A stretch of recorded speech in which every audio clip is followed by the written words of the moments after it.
បាទសួស្តីអ្នកទាំងអស់គ្នាវិលមកជួបខ្ញុំបាទនៅវីដេអូថ្មីមួយទៀតហើយនៅថ្ងៃនេះហើយនៅក្នុងវីដេអូនេះគឺខ្ញុំបង្ហាញអំពីការរបៀប add វីដេអូរបស់យើងដែលបានផុសនៅក្នុង channel របស់យើងនឹង add ចូល playlist អញ្ចឹងសម្រាប់ដល់បងប្អូនដៃថ្មីបាទឬក៏បងប្អូនមិនទាន់ស្គាល់នៅ channel របស់ខ្ញុំកុំភ្លេចចូលមកYouTube របស់បងប្អូនបាទហើយនេះគឺជា channel ថ្មីរបស់ខ្ញុំបងប្អូនអរគ្នាបាទហើយបើសិនជាបងប្អូនចូលចិត្តរាល់វីដេអូរបស់ខ្ញុំបងប្អូនកុំភ្លេចជួយចុច Subscribe ហើយនិង Follow page របស់ខ្ញុំម្នាក់មួយបងប្អូនអរគ្នាបាទដើម្បីលើកទឹកចិត្តឲ្យខ្ញុំមកបង្កើតវីដេអូថ្មីចែកជូនដល់បងប្អូនទាំងអស់គ្នាបន្តទៀតអូខេអញ្ចឹងដើម្បី add វីដេអូរបស់យើងសង្ឃឹមថាបងប្អូនទាំងអស់គ្នាតាមដានពីដើមរហូតដល់ចប់បងប្អូននឹងចេះadd វីដេអូរបស់បងប្អូននឹងចូល playlist ទាំងអស់គ្នាអញ្ចឹងកុំឲ្យខាត់ពេលយូរគឺបងប្អូនទាំងអស់គ្នាយើងថយឲ្យអស់សិនមកបាទដើម្បីខ្ញុំចូលទៅប្រាប់ដល់បងប្អូនទាំងអស់គ្នាអូខេអញ្ចឹងមុនដំបូងគឺយើងចូលមកYouTube របស់បងប្អូនបាទបងប្អូនបើកអញ្ចឹងហើយបាទបន្ទាប់ពីបងប្អូនបើកហើយគឺបងប្អូនចូលមកកន្លែងរូប profile របស់បងប្អូនមកនេះគឺកន្លែង profile នេះអូខេហើយនៅពេលដែលបងប្អូនចូលមកកន្លែង profile របស់បងប្អូនហើយបងប្អូនឃើញហើយនេះគឺជា channel ឬក៏ channel របស់បងប្អូនអញ្ចឹងណាអញ្ចឹងបងប្អូនត្រូវតែចុចយកចូលវីដេអូនេះកន្លែងនេះបាទដើម្បីយើង add វីដេអូរបស់យើងនឹងហើយចូលកន្លែង playlist បាទកន្លែង playlist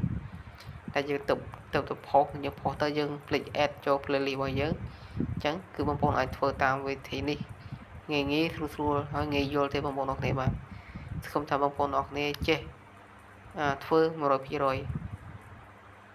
អញ្ចឹងបងប្អូនចូលមកយក channel របស់បងប្អូនមកចុចនៅលើនឹងមកអូខេនេះគឺជាវីដេអូ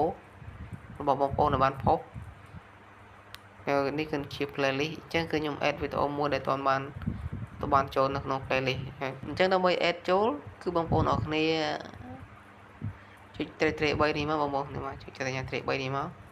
ហើយបងប្អូនឃើញវាហៅថា save to playlist អញ្ចឹងគឺបងប្អូនចុចពាក្យខាងលើនេះមក save to playlist មកបន្ទាប់មកទៀតបងប្អូនឃើញនេះគឺជា playlist របស់យើងបាទរកលុយតាម YouTube 2025អញ្ចឹងបងប្អូនចុចគ្រីសនឹងមកបន្ទាប់ពីបងប្អូនគ្រីសហើយគឺបងប្អូនចុចពាក្យថា done អូខេអញ្ចឹងគឺវីដេអូហ្នឹងគឺចូលនៅក្នុង playlist របស់បងប្អូនហើយ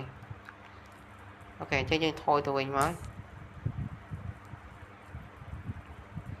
យើងថយហើយយើងចូលទៅមើល playlist វីដេអូរបស់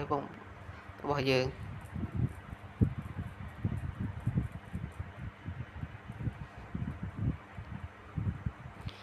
ចុចកន្លែង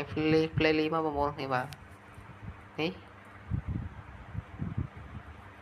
អូខេអញ្ចឹងវីដេអូរបស់យើងមិញគឺចូលនៅខាងលើនេះគឺចូល playlist របស់បងប្អូនហើយអូខេរបៀប add វីដេអូរបស់យើងចូលនៅក្នុង playlist ងាយស្រួលងាយយល់ទេបងប្អូនអរគ្នាអញ្ចឹងវីដេអូហ្នឹងមានតែប៉ុណ្្នឹងទេបងប្អូនអរគ្នាបាទសង្ឃឹមថាបងប្អូនចេះធ្វើ 100% បាទអរគុណជម្រាបលាជួបគ្នានៅវីដេអូក្រោយទៀតបាទបាយបាយ